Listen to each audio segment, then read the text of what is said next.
الصبح بدا من طلعته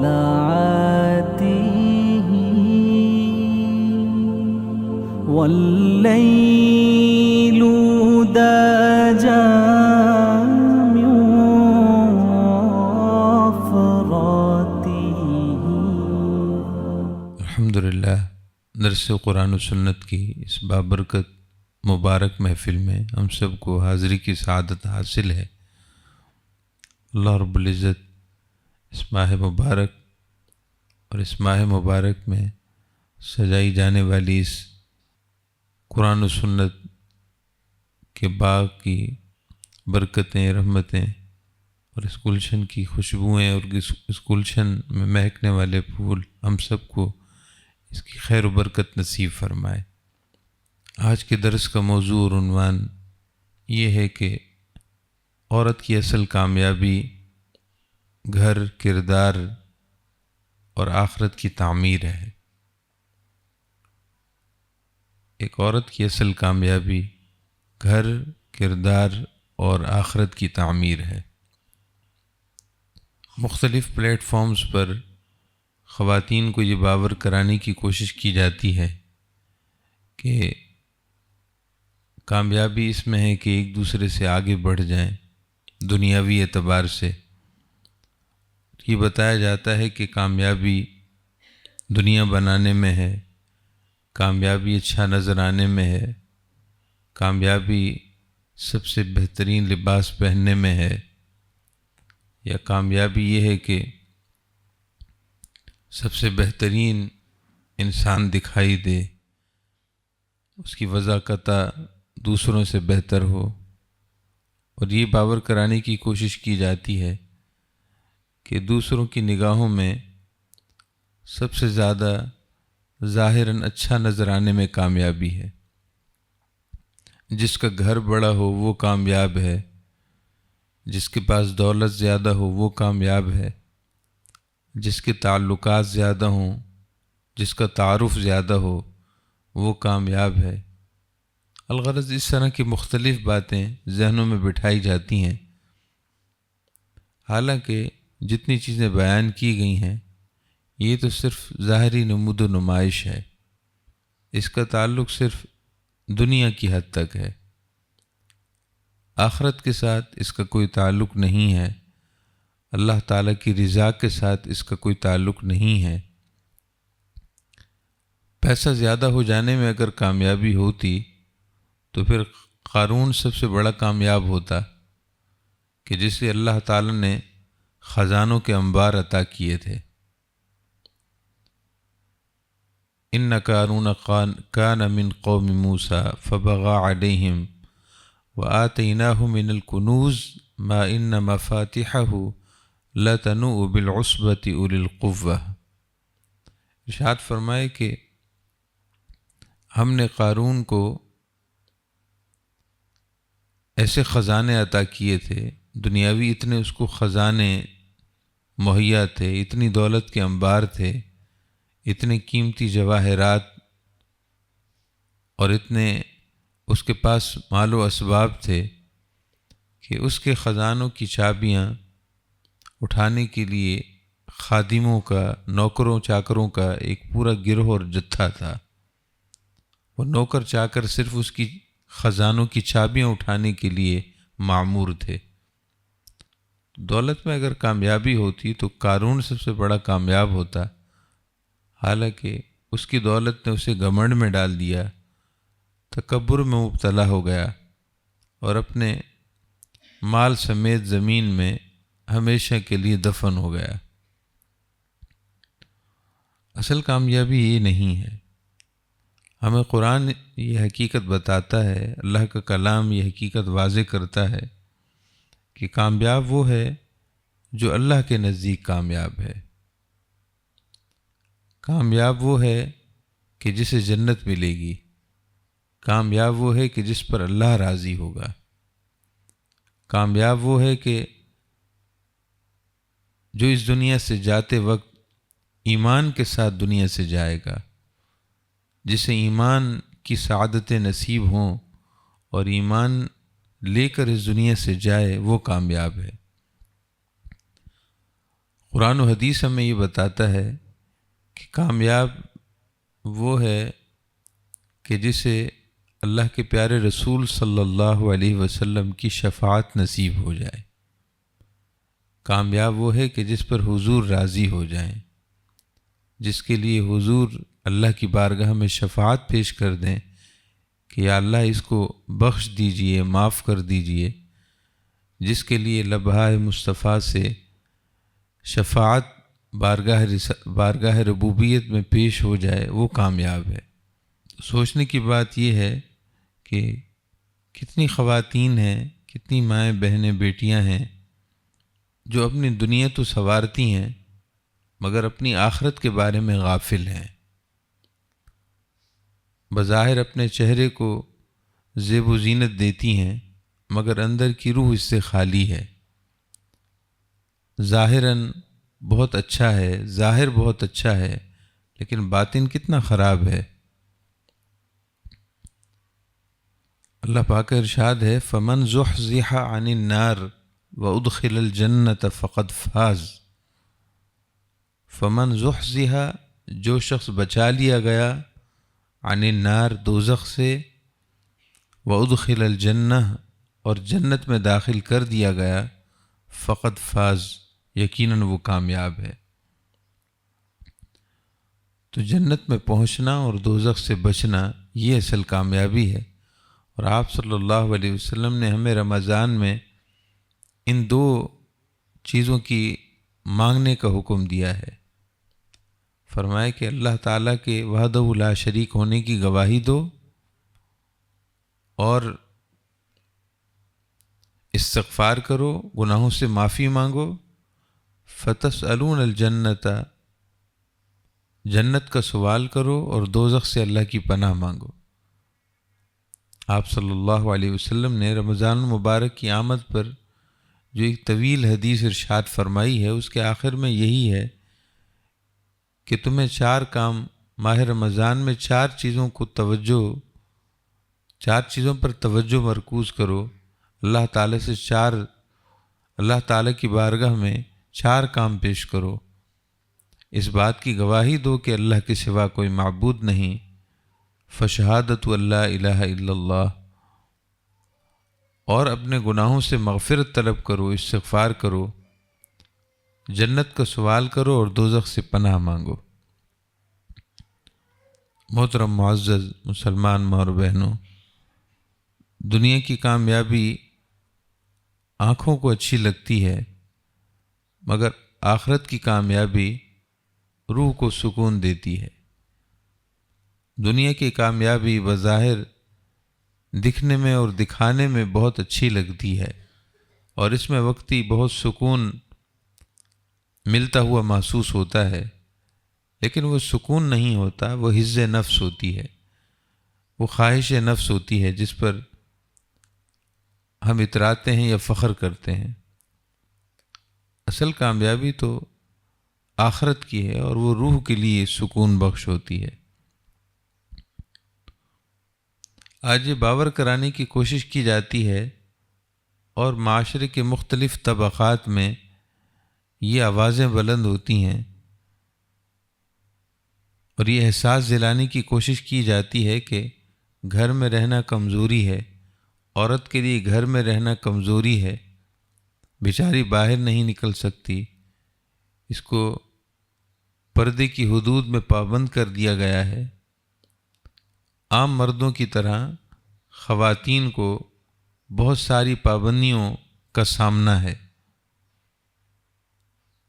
اور اس کو کمزوری تصور کیا جاتا ہے، حالانکہ حقیقت یہ ہے کہ گھر عورت کی سلطنت ہے۔ ایک گھر عورت کی سلطنت ہوتی ہے۔ حدیث پاک کے مطابق عورت اپنے شوہر کے گھر کی نگہبان ہے، وہ اپنے شوہر کے گھر کی نگہبان ہے، ذمہ دار ہے، اسے یہ ذمہ داری اور عہدہ سونپا گیا ہے کہ وہ گھر کے امور میں امانت داری سے کام لے، گھر کے امور میں وہ اپنی ذمہ داریوں کو ادا کرے، اور اس پر اسے ثواب عطا کیا گیا ہے۔ جو عورت گھر سنوارتی ہے وہ صرف دیواریں نہیں سنوارتی بلکہ نسلیں سنوارتی ہے۔ گھر میں رہتے ہوئے عورت وہ کمزور نہیں ہے بلکہ وہ نسلوں کی محافظ ہے، وہ آنے والی ذریت اور آنے والی نسلوں کی تربیت کر رہی ہے۔ یہی وجہ ہے کہ اگر ایک ماں اپنی ذمہ داریوں کو ادا کرے تو وہ ایک معاشرے کے لیے مؤثر ہوتی ہے، وہ ایک پورے معاشرے کے سنورنے کی بات ہوتی ہے۔ تیسری بات یہ ہے کہ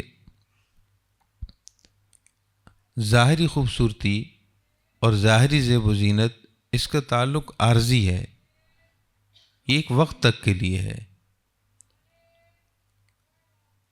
گزرتے ہوئے لمحات کے ساتھ اور گزرتے وقت کے ساتھ یہ ساری چیزیں کم ہو جاتی ہیں، یہ ساری چیزیں ختم ہونے کی طرف چلی جاتی ہیں، کیونکہ ہر کمال کو زوال ہے۔ سورج طلوع ہوتا ہے تو غروب بھی ہوتا ہے، چاند اگر بدر کامل ہو کر 14ویں کا چاند چمکتا ہے تو پھر وہ اس میں پسپائی بھی ہوتی ہے۔ اگر سائے دراز ہوتے ہیں تو سائے سمٹتے بھی ہیں، درخت اگر ہرا بھرا ہوتا ہے تو اس پر موسم خزاں بھی آتی ہے۔ لہذا جن چیزوں کو ہم اپنے لیے قابل تعریف سمجھتے ہیں، جن چیزوں کو اپنے لیے تعلی، کبر اور دوسروں پر برتری کے لیے بنیاد بناتے ہیں، یہ ساری چیزیں کمزور ہیں۔ بہت سے جوان اور شباب کو پہنچے مگر بوڑھے بھی تو ہوئے، آخر بڑھاپے نے بھی تو انہیں آ لیا۔ کبھی کسی چیز پر اترانا نہیں چاہیے، کبھی کسی چیز پر فخر نہیں کرنا چاہیے۔ اللہ تعالیٰ کی دی ہوئی نعمتوں کو دوسروں کی تذلیل کا باعث نہیں بنانا چاہیے، اپنے آپ کو اعلیٰ اور دوسروں کو حقیر تصور نہیں کرنا چاہیے، اپنے آپ کو بہتر دوسروں کو کمتر تصور نہیں کرنا چاہیے کہ وہ خلاق عالم کہ جس نے ہمیں کوئی نعمت دی ہے وہ نعمت لے بھی سکتا ہے، سب کچھ اس کے دست قدرت میں ہے، اگر وہ دینا جانتا ہے تو لینا بھی جانتا ہے۔ اترانا اس کو پسند نہیں ہے۔ ان اللہ لا یحب من کان مختالا فخورا، اللہ تعالیٰ پسند نہیں فرماتا اس شخص کو جو اترانے والا ہو، جو دوسروں کی تذلیل کرنے والا، دوسرے سے اپنے آپ کو بہتر سمجھنے والا اور اترانے والا ہو، اللہ پاک کو پسند نہیں ہے۔ تو یہ ساری چیزیں چند سال رہتی ہیں، مگر اللہ تعالیٰ کی رضا کا حسن وہ ہمیشہ قائم رہتا ہے۔ محترم معزز مسلمان ماں اور بہنوں، زبان کی حفاظت یہ اللہ تعالیٰ کی بڑی نعمت ہے، اور اس کا تعلق کردار کے ساتھ بہت گہرا ہے۔ جسے اللہ تعالیٰ نے زبان کی حفاظت کی نعمت دی ہے، یقیناً اللہ تعالیٰ نے اسے اپنے خاص بندوں میں شامل رکھا ہے۔ آپ اس بات کو سمجھیے اور آپ اس بات پر غور کیجئے، یہ کوئی معمولی بات نہیں ہے۔ ہمارے ہاں اکثر و بیشتر فتنہ اور فساد کی بنیاد وہ یہی زبان ہوتی ہے۔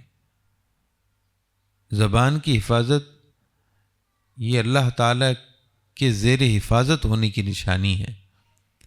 جو کم بولتا ہے اس سے غلطیاں کم ہوتی ہیں، جو کم بولتا ہے وہ غلطیاں کم کرتا ہے، اس کے لیے غلطیوں کے اندیشے کم ہو جاتے ہیں، غلطی کا امکان کم ہو جاتا ہے، اس لیے کہ اس نے کم بولنے کی عادت کو اپنا کر گناہوں کے دروازے مسدود کر دیے ہیں، گناہوں کے راستے بند کر دیے ہیں۔ عموماً ہمارے ہاں مردوں میں بھی اور خواتین میں بالعموم زبان کی وجہ سے یہ گناہ پائے جاتے ہیں۔ غیبت کرنا زیادہ ہے، بغیر غیبت کے سکون نہیں ملتا، یعنی حفظ نفس کی بیماری ایسی طاری ہو چکی ہے ہم پر کہ جب تک ہم غیبت نہ کریں ہماری گفتگو میں مزہ نہیں ہے۔ جب تک ہم کسی کے گلے شکوے نہ کریں، کسی میں پائی جانے والی برائیاں یا کسی میں نہ پائی جائیں اور پھر بھی ہم اس کے بارے میں ذکر کریں، اس سے ہماری گفتگو اور زیادہ لذت والی ہو جاتی ہے۔ تو یہ لذت عارضی ہے، حقیقت میں غیبت کرنا یہ دوسرے کے گوشت کھانے کے مترادف ہے۔ اللہ تعالیٰ نے قرآن پاک میں ارشاد فرمایا کہ اَيُحِبُّ أَحَدُكُمْ أَن يَأْكُلَ لَحْمَ أَخِيهِ مَيْتًا، کیا تم میں سے کوئی ایک پسند کرے گا کہ اپنے بھائی بہن کے مردہ جسم سے، میت جسم سے وہ گوشت کھائے؟ کہ اس کا بھائی یا اس کی بہن، اس کے جسم میں روح نہیں ہے، اس کا جسم بے روح پڑا ہے، تو کیا پسند کرے گا کہ اس کے جسم سے گوشت نوش کر کھائے؟ فَكَرِهْتُمُوهُ، یقیناً تم اس کو ناپسند کرتے ہو، تو اللہ سے ڈرو۔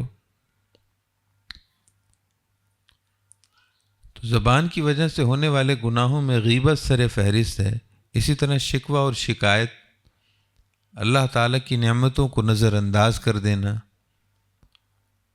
دوسروں سے ملنے والی خیر کو نظر انداز کر دینا، جن نعمتوں میں ہم سانس لے رہے ہیں اس کو نظر انداز کر دینا، اور بظاہر وہ چیزیں کہ جن سے ہم اپنے آپ کو خالی تصور کر رہے ہیں ان چیزوں کو لے کر اپنے آپ کو محروم سمجھنا، اور اپنے آپ کو خالی تصور کرنا کہ میرے پاس یہ نہیں، میرے پاس وہ نہیں، میرے پاس یہ چیز نہیں۔ ہم یہ فہرست تو گنتے ہیں کہ ہمارے پاس یہ نہیں اور ہمارے پاس وہ نہیں، کبھی ہم نے اس فہرست پر نظر دوڑائی ہے کہ جو نعمتیں ہمیں حاصل ہیں؟ محترم معزز مسلمان ماں اور بہنوں، ہمارے ہاں ناشکری بہت زیادہ ہے، مردوں میں تو ہے ہی، خواتین میں زیادہ ہے، اور خود حدیث میں بھی آیا ہے کہ آپ صلی اللہ علیہ وسلم نے ارشاد فرمایا کہ میں نے دوزخ میں، جہنم میں مردوں کی بنسبت عورتیں زیادہ دیکھیں۔ اس پر صحابہ کرام نے پوچھا کہ وجہ کیا ہے؟ تو آپ صلی اللہ علیہ وسلم نے جو دو وجہیں ارشاد فرمائیں ان میں سے ایک وجہ یہی تھی کہ ناشکری، اللہ تعالیٰ کی نعمتوں کی ناشکری۔ آپ دیکھیے کہ ہم دیکھ رہے ہیں، ہماری آنکھیں سلامت ہیں، یہ کیا چھوٹی نعمت ہے؟ صرف نظر کمزور ہو جائے تو آپ اندازہ کیجئے کہ کتنی پریشانی ہو جاتی ہے، صرف نظر کی صلاحیت میں کمی واقع ہو جائے اور ہمیں چشمے اور دیگر اس طرح کے آلات اور وسائل کی ضرورت اور وسائل کا استعمال کرنا پڑ جائے، کتنی مشقت ہو جاتی ہے۔ جن لوگوں کی نظر کمزور ہوتی ہے انہیں اپنے چشموں کی حفاظت کرنی پڑتی ہے کہ خدا نہ خواستہ اگر چشمہ گر جائے، ٹوٹ جائے، ادھر ادھر ہو جائے تو ان کے لیے کتنی پریشانی کا باعث ہوتا ہے۔ یہ باتیں اس بات کو سمجھنے کے لیے ہیں کہ ہم آنکھ جیسی نعمت کی بھی ناقدری کرتے ہیں۔ اتنی بڑی نعمت اللہ تعالیٰ نے ہمیں آنکھ عطا فرمائی ہے، اتنی قیمتی نعمت ہے۔ ہمارے ایک دوست بتا رہے تھے کہ ان کی بیٹی کی نظر کمزور ہے، تو انہوں نے آپریشن کرایا، لیزر اور اس سے ملتی جلتی دیگر مختلف طریقہ علاج اب یہ ہیں کہ چشمے کی ضرورت نہیں ہوتی اور وہ ریٹینا کو ایڈجسٹ کر دیتے ہیں۔ تو بہرحال وہ بات سمجھانے کی یہ ہے کہ تقریباً 2.5 لاکھ روپے، 2.25 سے 2.5 لاکھ روپے خرچ ہوئے۔ اندازہ کیجئے کہ ہم اس آنکھ کی نعمت کے ساتھ کس طرح بے تکلف دیکھ رہے ہیں، ہمارے مسجد کی ایک نمازی ہیں، وہ آنکھوں سے کمزور، آنکھوں کی بینائی ان کے پاس نہیں ہے، تو شروع سے ایسا نہیں تھا ان کے ساتھ، شروع میں ان کی بینائی ٹھیک تھی، لیکن آہستہ آہستہ بینائی جاتی رہی، کمزور ہوتی رہی نظر، اور اب انہیں بالکل نظر نہیں آتا۔ ذرا ان پر غور کیجئے، ان کے بارے میں غور کیجئے کہ وہ بھی ہماری ہی طرح کے تو انسان ہیں، وہ بھی ہماری طرح جیتے جاگتے ہیں، لیکن ایک وقت تھا کہ آنکھ کی نعمت سلامت تھی اور آج نہیں ہے، اور ہم الحمدللہ ہماری آنکھیں اور نگاہیں سلامت ہیں، ہم دیکھ رہے ہیں، اللہ پاک نے ہمیں یہ نعمت مستقل عطا کر رکھی ہے، اور ہم اس نعمت سے مستقل لطف اندوز ہو رہے ہیں، لیکن اس کے باوجود ہم اللہ تعالیٰ کی ناقدری کرتے ہیں، اللہ تعالیٰ کی ناشکری کرتے ہیں۔ اس وقت ہم جن بہت بڑے گناہوں کا شکار ہیں، ان میں ناشکری سب سے آگے ہے۔ ہم اللہ تعالیٰ کی نعمتوں کو نہیں دیکھتے، اور جن چیزوں سے اپنے آپ کو خالی تصور کرتے ہیں ان کا بار بار ذکر کرتے ہیں، بار بار شکوہ و شکایت کرتے ہیں، اپنی محرومی کا تصور اپنی دعاؤں میں لے کر بیٹھ جاتے ہیں۔ ہم اللہ تعالیٰ سے دعائیں کم کرتے ہیں اور شکوے زیادہ کرتے ہیں۔ ہم اللہ تعالیٰ سے دعاؤں میں اس کی حمد کم کرتے ہیں اور اپنا رونا زیادہ روتے ہیں۔ اللہ تعالیٰ کو یہ پسند نہیں ہے۔ اللہ تعالیٰ تو ہمیں اپنا حمد و شکر سکھاتا ہے۔ ہماری دعائیں ہمیں دعاؤں میں اللہ تعالیٰ کی حمد کرنے کا حکم دیا گیا ہے کہ دعا شروع ہو تو اللہ کی حمد کے ساتھ ہو، اللہ تعالیٰ کی تعریف کے ساتھ ہو، اس کی شانوں کے ساتھ ہو۔ دعائیں اس لیے نہیں کہ ہم اللہ تعالیٰ سے شکوے کرنا شروع کر دیں اور اللہ تعالیٰ سے اپنی محرومیوں کا رونا پیٹنا شروع کر دیں۔ یہ تو اللہ تعالیٰ کی ناقدری ہے، ناشکری ہے۔ کیا ہم غور نہیں کرتے کہ ہم صاحب ایمان ہیں؟ اللہ پاک نے ہمیں صاحب ایمان بنایا ہے، یہ نعمت کم ہے؟ دنیا میں کتنے ہیں جو غیر مسلم ہیں؟ دنیا بھری پڑی ہے غیر مسلموں سے، کوئی یہودی ہے، کوئی عیسائی ہے، کوئی ہندو مت سے تعلق رکھتا ہے، کوئی بدھ مت سے تعلق رکھتا ہے، کسی کا کیا مذہب ہے، کسی کا کیا مذہب ہے، اور ایسے بھی ہیں جو معاذ اللہ کو ماننے کو تیار نہیں ہیں۔ اللہ تعالیٰ نے ان سینکڑوں، ہزاروں اور لاکھوں بندوں میں سے ہمیں چنا ہے، صاحب ایمان بنایا ہے۔ ہمیں صاحب ایمان لوگوں میں پیدا کیا ہے۔ ہمارے ماں باپ صاحب ایمان، ہمارے دادا دادی نانا نانی صاحب ایمان، ہمارا خاندان صاحب ایمان، ہم صاحب ایمان لوگوں میں بستے ہیں۔ لا الہ الا اللہ محمد الرسول اللہ ہمارے آس پاس یہ صدائیں بلند ہو رہی ہیں۔ ہم ایسے محلوں میں رہتے ہیں جہاں مسجدوں میں روز اشہد ان لا الہ الا اللہ کی آواز بلند ہوتی ہے، اشہد ان محمد رسول اللہ کے ترانے گونجتے ہیں۔ یہ نعمتیں کم ہیں کیا؟ ہمارے آس پاس دیندار لوگ ہیں، دین بتانے والے، دین پڑھنے والے، دین سیکھنے والے، اور آج کی تاریخ میں ہم روئے زمین کے وہ حصے دیکھ سکتے ہیں جہاں مسجدیں نہیں ہیں۔ ہم ذاتی طور پر ایسے کئی دوستوں کو جانتے ہیں دیگر ممالک میں، وہ بتاتے ہیں کہ ہمارے قریب میں مسجد نہیں ہے، اور ہمیں مسجد تک پہنچنے کے لیے ایک گھنٹہ گاڑی پر سفر کرنا پڑتا ہے، تب جا کر ہم کسی مسجد میں پہنچتے ہیں۔ ہم صرف جمعہ کی نماز کے لیے مسجد پہنچ پاتے ہیں، ہر نماز کے لیے ہم نہیں پہنچ سکتے۔ یہ نعمتیں ہمیں حاصل ہیں لیکن ہمیں قدر نہیں ہے۔ اللہ رب العزت نے ہمارے وجود میں بے بہا ہمیں نعمتیں عطا کی ہیں، ہمارے وجود میں بے بہا نعمتیں ہیں۔ یعنی ہم آنکھ کی بات کر رہے تھے، اسی طرح آپ کانوں کی سماعت کو سمجھیں کہ ہم کس طرح بے تکلف، بغیر تکلیف کے، بغیر مشقت کے دوسرے کی آواز سن لیتے ہیں، ہماری سننے کی صلاحیت بحال ہے۔ ذرا غور کیجئے ان مریضوں پر کہ جو سن نہیں سکتے، یا ان پر غور کیجئے جو کم سنتے ہیں، کتنی تکلیف ہوتی ہے انہیں کہ جب انہیں کوئی بات بتائے اور انہیں کم سنائی دے، کتنے پریشانی، بظاہر کتنی پریشانی ہو جاتی ہوگی کہ جب انہیں یہ کہنا پڑتا ہو کہ ذرا آواز سے بات کیجئے، میں آپ کی بات سمجھ نہیں سکا، یہ میری سماعت کمزور ہے، یہ کہنے میں انہیں کتنی مشقت ہوتی ہوگی، لیکن الحمدللہ ہم تو سن رہے ہیں۔ ایسے بھی ہیں جن کی سماعتیں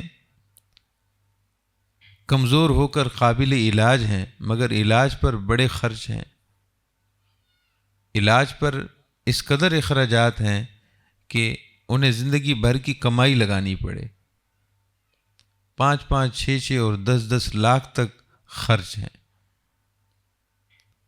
کوئی ہے جس کی زبان ہے مگر بول نہیں سکتا، کوئی ہے جس کے ہاتھ ہیں مگر فالج زدہ ہیں، پکڑ نہیں سکتا، کوئی ہے کہ جس کے پاؤں ہیں مگر پاؤں میں دم نہیں، وہ چل نہیں سکتا، اور وہ بھی تو ہیں کہ جن کے پاؤں بھی نہیں، سرے سے پاؤں کٹ گئے کہ چلنا پھرنا تو اپنی جگہ، ان کے جسم کا ایک حصہ بھی نہیں ہے، کسی حادثے میں ان کے پاؤں نہ رہے۔ ہمارے ایک دوست تھے کہ جنہیں پاؤں میں کوئی پھوڑا، پھنسی، دانہ نکلا اور ڈاکٹروں نے کہا کہ آپ کو انگوٹھا کٹوانا پڑے گا۔ میں ان سے ذاتی طور پر واقف ہوں، تقریباً 2-3-4 مہینے تک تو وہ سوچتے رہے کہ انگوٹھا کٹواؤں کہ نہ کٹواؤں، اپنے جسم کا ایک حصہ کیسے جدا کر لوں، اور پھر یہ کہ ہمیشہ کے لیے ایسا ہوگا، ہمیشہ کے لیے اب میرے پاؤں میں 5 انگلیوں کے بجائے 4 انگلیاں ہوں گی، میں یہ کیسے برداشت کر لوں؟ لیکن آخر کار انہیں انگوٹھا کٹوانا پڑا کہ ڈاکٹروں نے کہا کہ اگر آپ بر وقت یہ اقدام نہیں کریں گے تو پاؤں بھی جا سکتا ہے۔ ہمارے پاؤں سلامت ہیں، پاؤں کی انگلیاں سلامت ہیں، ہمارا پور سلامت ہے، تو کس چیز کی کمی ہے؟ ہم نے اپنے رب کے احسانات کو بھلا کر اپنے احسان فراموش ہونے کا ثبوت دیا ہے، حالانکہ ہمیں اللہ تعالیٰ کی نعمتوں کا قدردان ہو کر ہمیں شکر گزار ہونا چاہیے تھا۔ اللہ تعالیٰ کی نعمتوں کو بار بار ذکر کرنے والا، اللہ تعالیٰ کے احسانات کو بار بار دل میں لانے والا اور زبان پر تکرار کرنے والا ہونا چاہیے تھا۔ وما قدر اللہ حق قدری، وما قدر اللہ حق قدری، انہوں نے اللہ کی قدر نہیں پہچانی جو کہ قدر پہچاننی چاہیے تھی۔ انہوں نے اللہ تعالیٰ کے رب ہونے کا حق ادا نہیں کیا، اللہ تعالیٰ کے رب ہونے کے ماننے کا حق ادا نہیں کیا۔ انہیں جس طرح اس کی ربوبیت کا اقرار کرنا چاہیے تھا، اور جس طرح اس کی بندگی اختیار کرنی چاہیے تھی، اور جس طرح اس کی نعمتوں کو جاننا اور ماننا چاہیے تھا، اس طرح انہوں نے اپنے رب کی نعمتوں کو پہچانا نہیں، انہوں نے اپنے رب کی قدر نہیں کی جس طرح کہ انہیں قدر کرنی چاہیے تھی۔ یہ اللہ تعالیٰ کی طرف سے یہ کلمات ہمیں جھنجھوڑنے والے ہیں۔ ایسا نہیں کہ اللہ پاک کی کوئی قدر نہ کرے تو اس کی شان تعریف اور شان حمد میں کوئی فرق پڑتا ہے۔ اللہ پاک اس سے پاک ہے کہ اس میں کوئی عجز ہو، اللہ پاک اس سے پاک ہے کہ اسے کوئی افسوس ہو، اللہ پاک اس سے پاک ہے کہ وہ کسی چیز کا حاجت مند ہو۔ اللہ تعالیٰ ہمارے شکر کا محتاج نہیں ہے، وہ ہماری حمد کا محتاج نہیں ہے، وہ ہمارے شکر کے ترانے پڑھنے کا وہ محتاج نہیں ہے، مگر اللہ رب العزت ہم سے تقاضا فرماتی ہے اس کی رحمت کہ ہم اس کی حمد کریں، اس کا شکر کریں کہ اس کی رحمت اس سے خوش ہوتی ہے، اور ایسا نہ کریں تو اس کی رحمت ہم سے ناراض ہوتی ہے۔ بھلا بھی ہمارا ہے اور نقصان بھی ہمارا ہے۔ ان احسنتم، اگر تم اللہ تعالیٰ کی بارگاہ میں نیکوکار بنتے ہو، نیکی اختیار کرتے ہو، تو اس میں تمہارا اپنا بھلا ہے، اور اگر تم غلط راستے پر چلتے ہو تو اس میں تمہارا اپنا نقصان ہے، تمہارا ہی نقصان ہے۔ تو محترم معزز مسلمان ماں اور بہنوں، بات یہ ہو رہی ہے کہ زبان کی حفاظت کئی گناہوں سے انسان کو بچا لیتی ہے، جن میں غیبت، شکایت، شکوہ اور دوسروں پر طنز کرنا بہت بری عادت ہے۔ یہ اصل میں تکبر اور کبر کی وجہ سے پیدا ہوتی ہے۔ جب ہم اپنے آپ کو کچھ انوکھا سمجھنے لگتے ہیں، جب ہم اپنے آپ کو کچھ نرالا سمجھنے لگتے ہیں، اپنے آپ کو لوگوں سے بالکل الگ تھلگ اور لوگوں سے اچھوتا اور لوگوں سے بالکل ممتاز تصور کرنے لگتے ہیں، تو پھر ہم دوسروں پر طنز بازی شروع کرتے ہیں،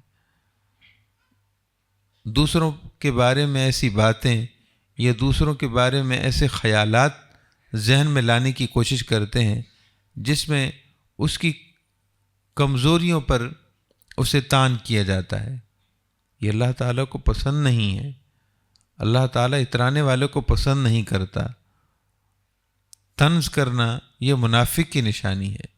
صاحب ایمان تو عاجزی اختیار کرتا ہے، صاحب ایمان اپنے آپ کو دوسروں سے کم تر اور روحانی اعتبار سے دوسروں کو بہتر سمجھتا ہے، ہمیشہ اپنی کھوج میں لگا رہتا ہے، اپنی کمزوریوں کو ٹٹولنے اور ڈھونڈنے کی کوشش کرتا ہے کہ میں کہاں غلط ہوں، مجھ سے غلطی کہاں ہو رہی ہے، مجھ میں خرابی کہاں ہے، مجھ میں نقص کہاں ہے، میں کہاں غلط ہوں، میں نے کیا غلط بولا تھا، مجھے یہ نہیں بولنا چاہیے تھا، مجھے دوسرے کی بات کا اس طرح جواب نہیں دینا چاہیے تھا۔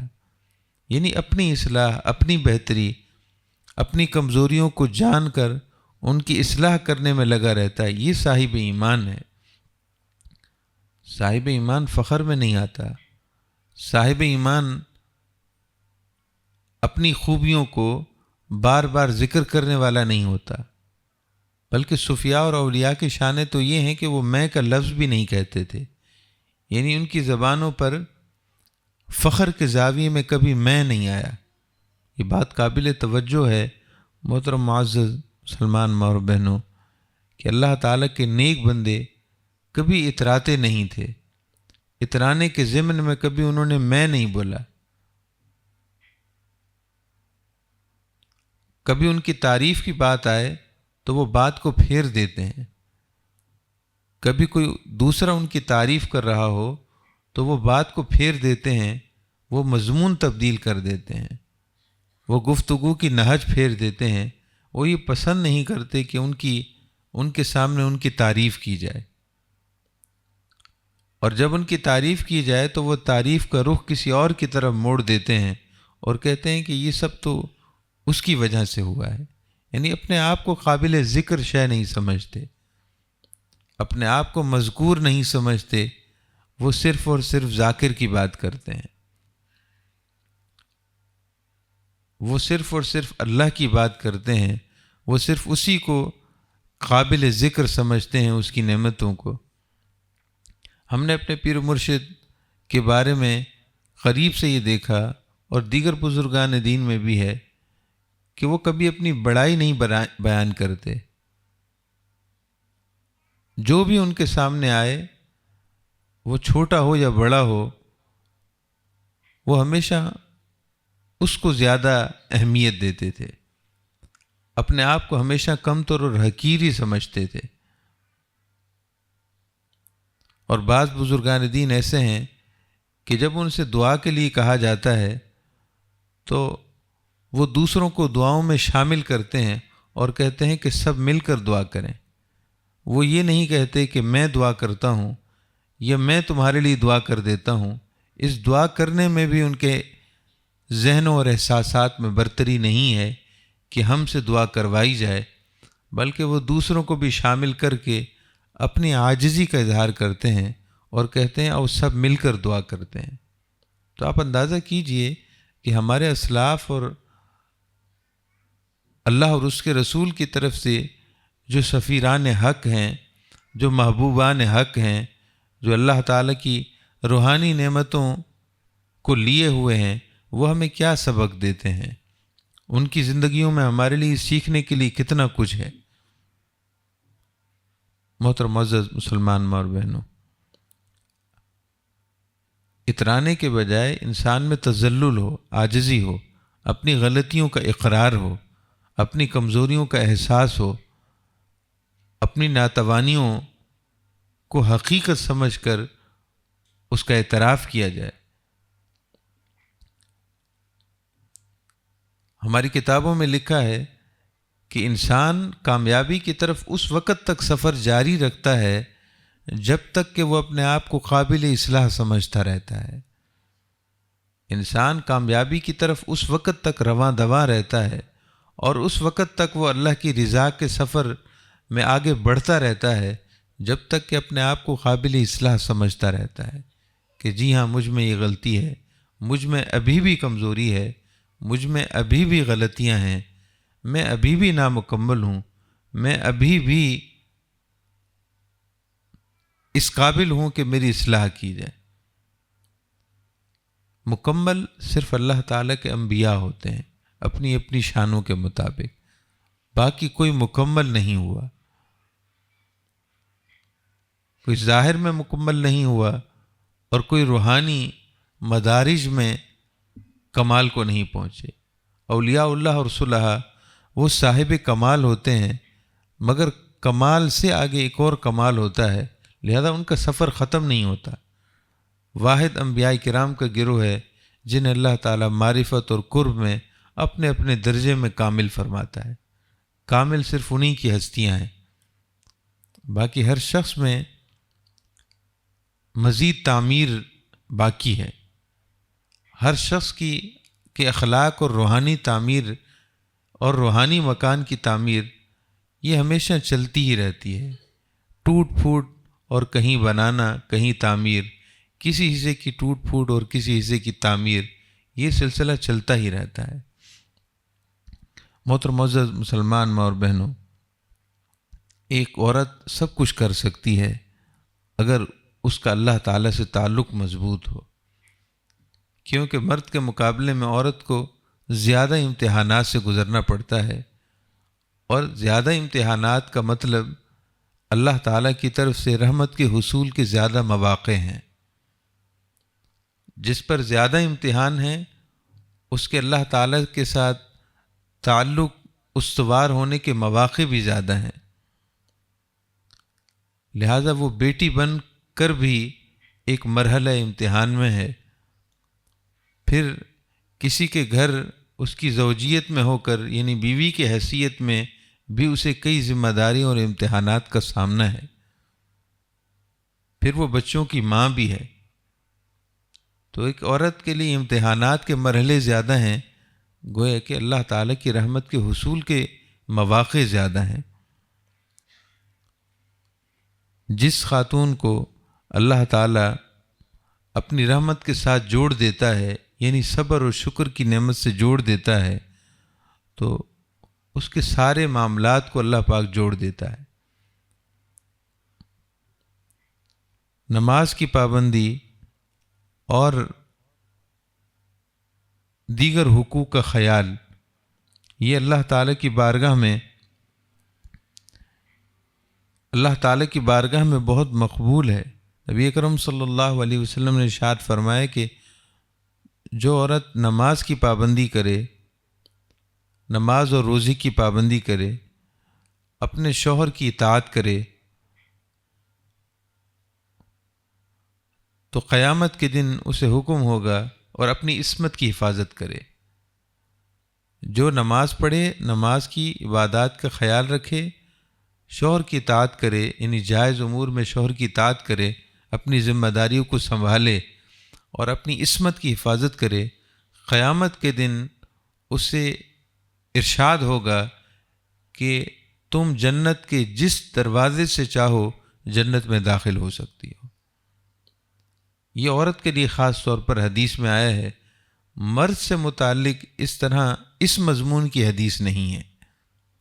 مرد کے بارے میں اس مضمون کی حدیث ذخیرہ حدیث میں ہم نے کہیں نہیں پڑھی کہ مرد کے بارے میں یہ کہا گیا ہو کہ وہ مرد جو نماز پڑھتا ہو، اپنی ذمہ داریاں پوری کرتا ہو اور اپنی عصمت کی حفاظت کرتا ہو، اسے جنت کے جس دروازے سے وہ چاہے داخل کر دیا جائے۔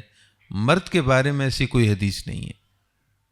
اس مضمون کی حدیث عورت کے بارے میں ہے کہ جو عورت نماز کی پابندی کرے، اپنے گھر کی ذمہ داریوں، شوہر کی طرف سے عائد ہونے والی ذمہ داریوں کو سنبھالے اور اپنی عصمت کی، عزت کی حفاظت کرے، قیامت کے دن اسے فرمایا جائے گا کہ جنت کے جس دروازے سے چاہے وہ داخل ہو جائے۔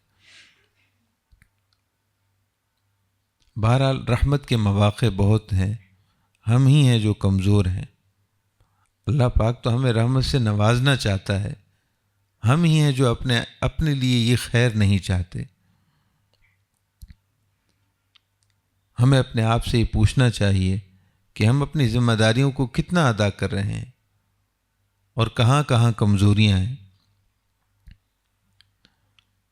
ایک خاتون اگر اپنی ذمہ داریوں کو قرآن و سنت کے مطابق ادا کرے تو اپنے گھر کو جنت نظیر بنا سکتی ہے، اپنے گھر کو جنت کا نمونہ بنا سکتی ہے، اور اگر غفلت کرے اور دینی امور اور دینی احکامات سے غافل ہو تو وہی اس کا گھر آزمائش کا گھر بن جاتا ہے، امتحانات اور ابتلا کا گھر بن جاتا ہے۔ اور یہ بات کچھ غلط نہیں ہے کہ تکلیفیں اور پریشانیاں ہمارے ذہنوں پر اسی وقت اثر انداز ہوتی ہیں جب کہیں ہم ہی غلط ہوتے ہیں، اور اگر ہم اپنے معاملات کو درست کر لیں تو تکلیفیں تو اپنی جگہ ہیں، وہ تو زندگی کا حصہ ہیں، لیکن وہ ہمارے ذہن پر اثر انداز نہ ہوں۔ اللہ تعالی ہم سب کو ان ساری چیزوں کو سمجھنے، سیکھنے اور اس پر عمل کرنے کی توفیق عطا فرمائے۔ دعا کیجیے۔ الحمدللہ رب العالمین، اللہم صلی علی محمد وعلی آل محمد وبارک وسلم۔ ربنا آتنا فی الدنیا حسنۃ وفی الآخرۃ حسنۃ وقنا عذاب النار۔ ربنا ظلمنا انفسنا وإن لم تغفر لنا وترحمنا لنکونن من الخاسرین۔ یا الہ العالمین، ہم سب کی عاجزانہ حاضری کو قبول و منظور فرما، جملہ عبادات و طاعات کو شرف قبولیت عطا فرما۔ اللہ ہم سب کو ناگہانی آفات و بلیات سے محفوظ فرما۔ یا رب العالمین، شیطان کے شر سے، نفس کے شر سے، مفسدوں کے فساد سے، ظالموں کے ظلم سے ہم سب کی اور تمام لوگوں کی حفاظت فرما۔ یا رب العالمین، دین دنیا کی ہر خیر عطا فرما۔ اللہ میں ہر تکلیف اور ہر محرومی سے بچا۔ یا رب العالمین، اپنے محبوب مکرم صلی اللہ علیہ وسلم کی عطا کردہ راستے پر ہمیں صحیح معنوں میں چلنے کی توفیق عطا فرما۔ اے اللہ، ہمیں قرآن، سنت، شریعت کا پابند بنا دے۔ یا رب العالمین، ہمیں دین سے اور دینی امور سے محبت کرنے والا بنا دے۔ یا رب العالمین، ہمارے گھروں کو، ہمارے گھر کے ماحول کو دین سے ہم آہنگ فرما دے۔